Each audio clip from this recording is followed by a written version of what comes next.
حضرت عمر رضی اللہ تعالیٰ عنہ نے پوچھا کیا ماجرا ہے بھائی؟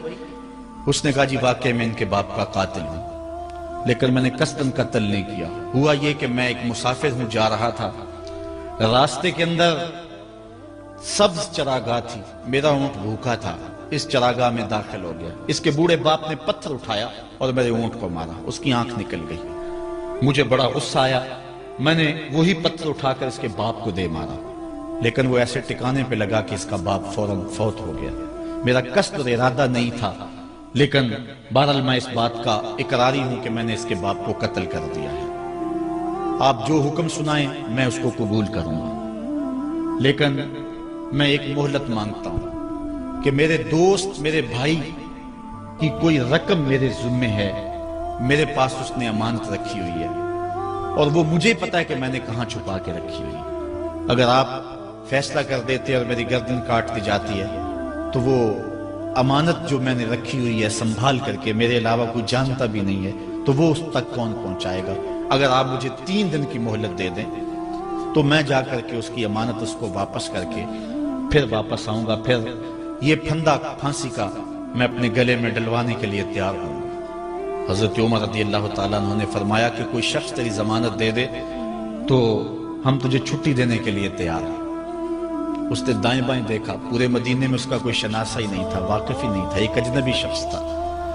حضرت ابو ذر غفاری کھڑے ہو گئے، کہا حضرت عمر میں اس کی ضمانت دیتا ہوں۔ ضمانت دے دی گئی، وہ چلا گیا۔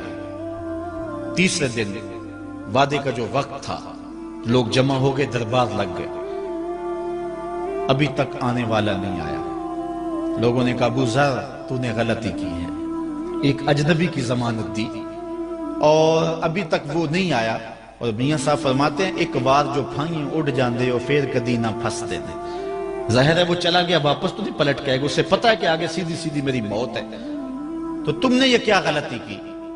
خیر آپ نے فرمایا کہ اگر وہ نہ آیا تو یہ پھانسی کا پھندا میرے گلے میں ڈال لینا، لیکن بہرحال میں نے اس کی ضمانت دی۔ کچھ عرصہ بیتا کہ دور سے گرد و غبار اڑتا ہوا دکھائی دیا۔ جب صورت واضح ہوئی تو وہی شخص تھا۔ حضرت عمر فاروق رضی اللہ تعالیٰ عنہ کے دربار میں کھڑا ہو کہنے لگا حضرت کسی وجہ سے تاخیر سے پہنچا ہوں، معذرت چاہتا ہوں، اب جو حکم ہے پورا کیجیے۔ حضرت عمر رضی اللہ تعالیٰ عنہ اس کے پھانسی کے احکامات جاری کر چکے تھے۔ آپ نے فرمایا کہ ابو ذر یہ بتا کہ تو نے اس کی ضمانت کیسے دی جب تو اسے جانتا نہیں تھا؟ تو سن حضرت ابو ذر غفاری نے کیا کہا ایک اجنبی میرے محمد کے مدینے میں پناہ مانگ رہا تھا اور اس نے چاروں سمت دیکھا اور کوئی شخص نہیں تھا جو اس کو امان دیتا اور اس کی ضمانت دیتا، تو میں نے اس لیے ضمانت دے دی کہ نہ بھی آیا تو اپنی جان چلی جائے گی، کل کو یہ تو نہیں کہے گا کہ محمد کے مدینے میں کسی نے ضمانت مانگی تھی، پورے شہر میں کوئی ضمانت دینے والا نہیں تھا۔ اس کو کہا کہ انہوں نے تو ضمانت دے دی، میاں اب تو بتا کہ تو چلا گیا تھا، تجھے جانتا کوئی نہیں تھا، نہ پلٹ کے آتا تو تجھے کوئی پوچھنے والا نہیں تھا، تو نے یہ دوبارہ موت کے منہ میں کیوں اپنا سر رکھا ہے؟ تو اس نے کہا کہ میں نے کہا کہ ایک اجنبی کی ضمانت ایسے شخص نے دی ہے جو مجھے جانتا بھی نہیں ہے، اور اگر میں نہ گیا تو لوگ قیامت تک اجنبیوں پر بھروسہ نہیں کریں گے کہ اجنبی یوں سلوک کیا کرتے ہیں۔ تو حضرت عمر رضی اللہ تعالیٰ عنہ اس کے پھانسی کے احکام جاری کیے، تو جن کے باپ کو قتل کیا تھا وہ بیٹے کھڑے ہو گئے، کہنے لگے تاریخ کی کالک ہم اپنے منہ پہ ملیں گے، ہم بھی اپنے باپ کے قاتل کو معاف کر دیتے ہیں۔ یہ ہماری تاریخ ہے، یہ ہماری کہانی ہے، لیکن آج ہم کس جگہ پہ کھڑے ہیں اور کیا ہماری صورتحال ہے؟ نہ ہمارا کردار رہا اور نہ ہمارا کوئی تشخص رہا۔ آج ہم نے اپنا تشخص بھی مٹا کے رکھ دیا، اپنے طرز زندگی بھی بدل دی، نہ ہماری باطن کی وہ روشنی رہی، نہ ظاہری وہ صورتیں رہی کہ ہم پہچانے جائیں کہ حضور کے غلام ہیں، بلکہ آج بھانت بھانت کی بولیاں بول رہے ہیں۔ اقبال نے کیا کہا تھا؟ اپنی ملت پر قیاس اقوام مغرب سے نہ کر، خاص ہے ترکیب میں تجھے قوم رسول ہاشم۔ حضرت عمر نکلے یروشلم میں، ایک اونٹ ہے ایک غلام ہے، کبھی وہ سوار ہوتا ہے کبھی آپ باری مقرر کی ہے۔ جب قریب پہنچے یروشلم کے تو عمر کی باری نکیل پکڑنے کی، اور غلام کی باری اوپر سوار ہونے کی آ گئی۔ غلام نے کہا آقا میں مرضی سے اپنی باری چھوڑتا ہوں، آپ آ جائیں، دشمنوں کے مفتوحہ علاقے میں آ رہے ہیں، تازہ تازہ علاقہ فتح ہوا ہے، اسلام کی شان و شوکت ظاہر ہو۔ عمر نے کہا اسلام کی شان و شوکت ایسے ظاہر نہیں ہوتی ہے، اپنی باری پہ تم بیٹھو گے، اپنی باری پہ میں بیٹھوں گا۔ لوگ منتظر کھڑے ہیں، دور سے جب دیکھا کہا اس کی ہیبت سے کانپتے تھے ہم، یہ تو کوئی حبشی لگتا ہے، رنگ کالا ہے، ہونٹ موٹے ہیں، اس سے تو زیادہ حسین اس کا غلام ہے جو آگے آگے چل رہا ہے۔ حضرت ابو عبیدہ نے کہا دھوکہ کھا رہے ہو، ہمارا آقا وہ نہیں ہے جو اونٹنی کے اوپر سوار ہے، ہمارا آقا وہ ہے جو لگام تھامے آگے آگے چل رہا ہے۔ حضرت عمر رضی اللہ تعالیٰ عنہ کو آگے بڑھ کے جابیہ کے مقام پہ حضرت ابو عبیدہ بن جراح نے استقبال کیا، تو حضرت عمر آگے بڑھے اور انہوں نے آگے بڑھ کر کے حضرت ابو عبیدہ کے دونوں کندھوں پہ ہاتھ رکھا، اور سنو حضرت عمر نے کیا کہا لا الہ الا اللہ انا کنا اذل قوم فاعزنا اللہ بالاسلام۔ کہا کہ لا الہ الا اللہ، اے ابو عبیدہ بن جراح، ہم ایک ذلیل قوم تھے اور اللہ نے ہمیں اسلام کی وجہ سے عزت عطا کی ہے، اور میں تمہیں ایک تاریخ ساز بات کہنے لگا ہوں، اور وہ یہ ہے کہ جب تک ہم اس عزت والے اسلام کے دامن کو تھامے رہیں گے ہماری عزت قائم رہے گی، اور جب اسلام کے علاوہ کسی اور جگہ سے عزت ڈھونڈیں گے تو رسوا کر کے رکھ دیے جائیں گے۔ یہ ہے وہ خلاصہ جو حضرت عمر نے امتوں کے عروج و زوال کا بیان کیا ہے۔ اس امت کو جو خیرات ملی ہے تخت و تاج کی، وہ پینٹاگون سے نہیں ملی، وہ واشنگٹن سے نہیں ملی، وہ وائٹ ہاؤس سے نہیں ملی، وہ محمد عربی کے جوڑوں کا صدقہ ملی ہے۔ اس لیے جب ہم نے اسلام سے انحراف کیا، پاکستان حاصل کیا گیا تھا، پاکستان کا مطلب کیا؟ لا الہ الا اللہ۔ ہم نے اس نعرے کو چھوڑ دیا ہوا ہے، ہم نے انحراف کر دیا ہے۔ آج ہماری نظریں مغرب کی طرف لگی ہے کہ تخت و تاج اس سے نصیب ہوتے ہیں، اور دنیا کے اوپر ہم رسوا ہو کے رہ گئے۔ ہماری پستی، ہماری زبوحالی، ہماری ذلت کا سبب یہ ہے کہ جس جگہ سے ہمیں عزت ملی تھی ہم نے وہ مرکز ہی چھوڑ دیا ہے۔ اس مرکز حیات کو، اس مرکز زندگی کو، اس مرکز عزت کو ہم نے چھوڑ دیا ہے، اور دنیا کے اوپر ہم رسوا ہو رہے ہیں۔ انہی حضرت عمر کی کہانی ہے۔ وادی تہامہ سے گزر رہے تھے کہ بچوں کی طرح بلک بلک کے رونے لگے۔ کہا عمر جوان آدمی ہو اور بچوں کی طرح بلک کے رو رہے ہو؟ کہا تم نہیں جانتے، مجھے بچپن کی کہانی یاد آ گئی۔ کہا کیا کہانی ہے؟ کہا یہی عرض تہامہ تھی، میرے باپ خطاب نے مجھے 5 اونٹ دیے تھے، کہا انہیں لائن میں کھڑا کرو سیدھا۔ میں آگے والا سیدھا کرتا تھا، پیچھے والا ٹیڑھا ہو جاتا، پیچھے والا سیدھا کرتا، آگے والا ٹیڑھا ہو جاتا۔ میرے باپ خطاب نے مجھے بڑا مارا۔ کہا ایک عرب کے بیٹے ہو کہ تم سے 5 اونٹ لائن میں کھڑے نہیں ہوتے؟ کہا ایک زمانہ عمر پہ وہ تھا کہ اس سے 5 اونٹ لائن میں کھڑے نہیں ہوتے تھے، اور آج شرق سے لے کر غرب تک 23 لاکھ مربع میل کی حکمرانی اور انسان بھی لائن میں کھڑے ہیں۔ یہ محمد عربی کے جوڑوں کا صدقہ نہیں ہے تو اور کیا ہے؟ عمر سے تو 5 اونٹ لائن میں کھڑے نہیں ہوتے تھے۔ تو یہ عزتیں، یہ تخت و تاج، یہ حکومتیں ہمیں حضور کی دہلیز سے ملی۔ جب ہم نے اس دہلیز کو چھوڑ دیا تو دنیا کے اوپر رسوا ہو گئے اور ذلیل کر کے رکھ دیے گئے۔ ہماری اخلاقی پستی اور زبوحالی نے ہم کو کہیں کا نہیں چھوڑا ہے۔ دامن رسالت ماب کو چھوڑ دیا ہے، پھر رسوائیاں مقدر نہیں ہوں گی تو کیا ہوں گی؟ آئیے ابھی بھی موقع ہے، توبہ کا دروازہ بند نہیں ہوا، رب سے بھی معافی مانگ لے۔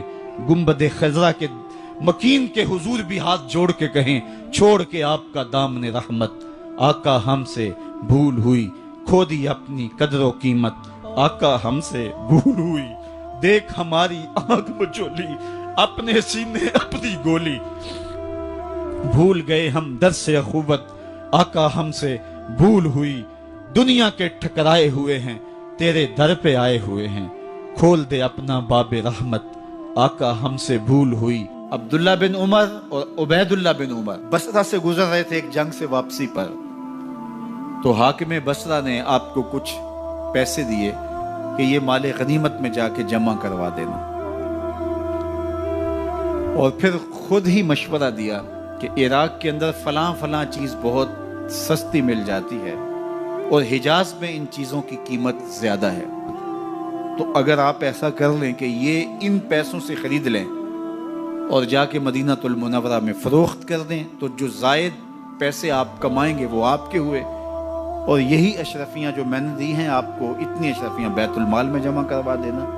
تم نے محنت کی ہوگی، تجارت کی ہوگی، تو جتنے بچیں گے وہ آپ کے ہوں گے۔ تو انہوں نے کہا بہت اچھا، وہاں سے مال خرید لیا، مدینہ المنورہ میں آ کے بیچ دیا۔ جتنی اشرفیاں انہوں نے وہاں سے دی تھی بیت المال کے لیے، اتنی بیت المال میں جمع کروا دی۔ حضرت عمر رضی اللہ تعالیٰ عنہ کو پتہ چلا، بیٹوں کو بلایا، کہا کہ سنا ہے تم نے کوئی کمائی کی ہے؟ کہا جی ہم نے تو تجارت کی اور جو مال لیا تھا اتنا مال بیت المال میں جمع کروایا ہے۔ کہا تم بیت المال کے پیسوں پر کمائی کی ہے، وہ پیسے بھی تمہیں بیت المال میں جمع کروانے پڑیں گے۔ یہ عمر ہیں رضی اللہ تعالیٰ عنہ۔ رومی شہنشاہ کی بیوی سلام بھیجتی ہے حضرت عمر رضی اللہ تعالیٰ عنہ کی اہلیہ کو، تو وہ 1 دینار ادھار لے کر کے اس کا عطر خریدتی ہیں اور شیشیوں میں ڈال کر کے ان کو بھیجتی ہیں کہ چلو ایک رواداری کا اچھا ثبوت فراہم کیا جائے۔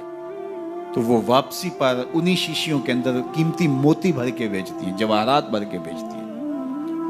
حضرت عمر رضی اللہ تعالیٰ عنہ فرماتے ہیں لاؤ یہ سارے جواہرات، سب کو فروخت کرتے ہیں، 1 دینار اس کو دیتے ہیں، باقی بیت المال میں جمع کر دیتے ہیں۔ تو جب اپنی زندگی اتنی محتاط ہوگی، اتنی خوبصورت ہوگی، تو پھر کس طرح کوئی گورنر زیادتی کر سکتا ہے؟ تو حضرت سیدنا عمر رضی اللہ تعالیٰ عنہ نے اپنا طرز زندگی اور انداز معاشرت اتنا سادہ اور اتنا خوبصورت رکھا کہ اس کے مطابق تمام گورنروں کو ڈھالنے کی تلقین کی۔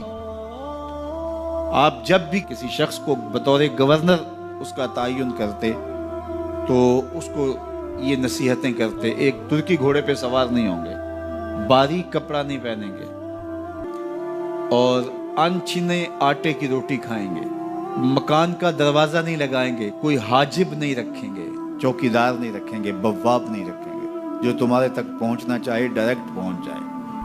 اللہ اکبر۔ اور پھر جب کسی کو متعین کیا جاتا اس کی جائیدادیں لکھ لی جاتی کہ اس کے پاس کتنی جائیداد ہے، وہ حساب اپنے پاس رکھتے، اور جب وہ معزول ہوتا یا اس کا وقت ختم ہوتا تو آپ دیکھتے کہ اب اس کے پاس جائیداد کتنی ہے۔ اگر وہ جو پہلے آپ نے اپنے پاس ریکارڈ رکھا ہوتا اس سے جائیداد اس کی زیادہ ہوتی تو حضرت عمر بقیہ جائیداد بیت المال میں جمع کرتے۔ اللہ اکبر۔ اور یہ کیسے تھا؟ گورنر بول نہیں سکتا تھا، اس لیے کہ حضرت عمر کی اپنی بود و باش بھی اسی طرح کی تھی، اپنا طرز زندگی بھی اسی طرح کا تھا۔ مال غنیمت میں بہت ساری چادریں آتی ہیں جو سب کو تقسیم کر دی جاتی ہیں۔ خطبہ جمعہ دینے کے لیے آئے تو ایک شخص کھڑا ہو گیا، عمر خطبہ بعد میں سنیں گے، پہلے یہ بتائیں کہ یہ جو تم نے قمیض پہنی ہے یہ کہاں سے آئی؟ مال غنیمت کے اندر جو چادریں آئی ہیں سب کے حصے میں ایک ایک چادر آئی، آپ داراز قد ہیں، ایک چادر سے قمیض نہیں سل سکتی، تو آپ کی قمیض کہاں سے آئی؟ پہلے اس سوال کا جواب دے دیجئے، پھر خطبہ سنیں گے۔ اللہ اکبر۔ آپ کے بیٹے کھڑے ہوتے ہیں، کہا ایک چادر سے میرے باپ کی قمیض نہیں بنتی تھی، میں نے اپنے حصے کی چادر بھی اپنے باپ کو پیش کی ہے۔ اس نے کہا اب سناؤ، اور ہم سنتے ہیں۔ یہ ہے حضرت عمر رضی اللہ تعالیٰ عنہ کی اپنی ذاتی زندگی۔ ایاز بن غنم کے بارے میں یہ پتہ چلتا ہے کہ وہ موٹے کپڑے نہیں باریک کپڑے پہنتا ہے۔ اس نے گھر کے دروازے پر بواب بھی رکھا ہوا ہے، چوکیدار بھی رکھا ہوا ہے۔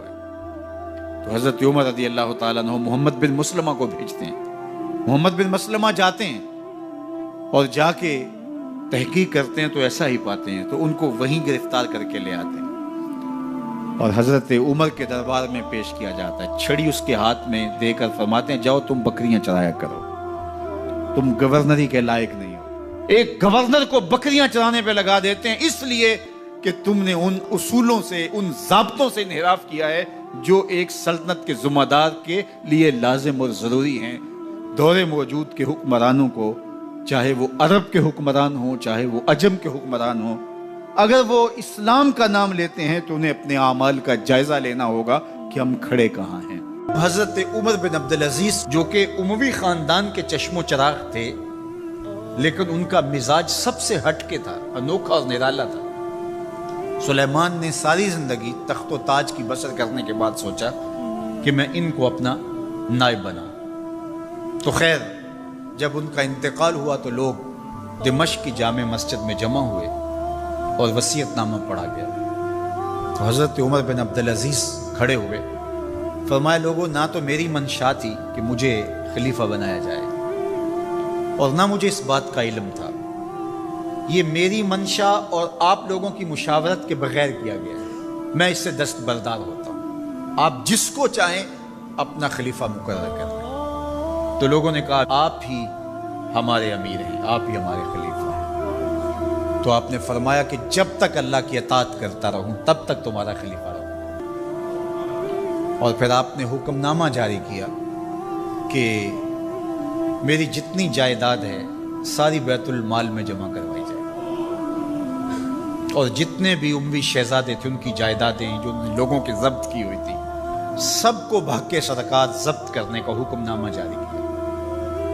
مسجد سے باہر نکلے تو آپ کے لیے شاہی سواری لائے گی، فرمایا میرا خچر کافی ہے میرے لیے۔ گھر پہنچے تو اپنی بیوی فاطمہ بنت عبد الملک سے کہا، جو بادشاہ کی بیٹی ہے، بادشاہ کی پوتی ہے اور 4 بادشاہوں کی بہن ہے، ناز و نعم میں پلی ہوئی ہے، کہا اگر میرے ساتھ تم رہنا چاہو تو تمہیں اپنے سارے زیورات، زر و جواہر، سارا مال بیت المال میں جمع کروانا ہوگا اور فقیرانہ زندگی بسر کرنا ہوگی۔ اب اس پاک باز خاتون نے کہا کہ میں اس کے لیے تیار ہوں، میں فقیری کی زندگی کو ترجیح دیتی ہوں۔ اب حضرت عمر رضی اللہ تعالیٰ عنہ نے صرف 2 سال 5 ماہ اور کچھ دن حکومت کی، اور 3 بر اعظموں پر سلطنت اسلامیہ پھیلی ہوئی تھی، اور آپ روتے تھے کہ ان لوگوں کا حق بھی میرے اوپر بلا مطالبہ ہے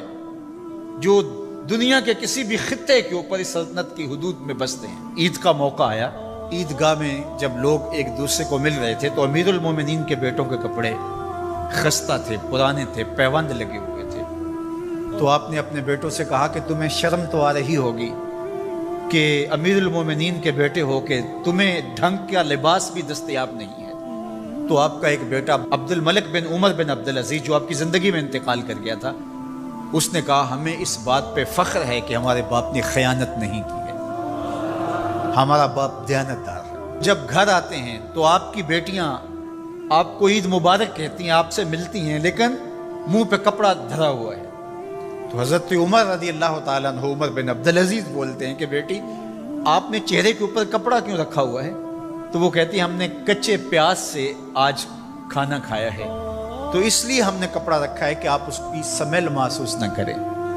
تو حضرت عمر بن عبدالعزیز رو پڑتے ہیں اور فرماتے ہیں کہ کس باپ کا جی نہیں چاہتا کہ میری اولاد آسودہ ہو، لیکن میں آخرت سے ڈرتا ہوں۔ حضرت عمر بن عبدالعزیز رضی اللہ تعالیٰ عنہ کے 2 سال 5 ماہ اور چند دنوں کے اندر ایسا عدل پھیلتا ہے کہ لوگ کہتے ہیں ہمیں لگتا تھا آسمان اور زمین کے درمیان ترازو گاڑ دیا گیا ہے، ہر شے پوری پوری تولی جا رہی ہے، اور اتنی خوشحالی آتی ہے، اتنی خوشحالی آتی ہے، لوگ زکوٰۃ کے پیسے لے کے نکلتے ہیں، کوئی زکوٰۃ لینے والا نہیں ملتا۔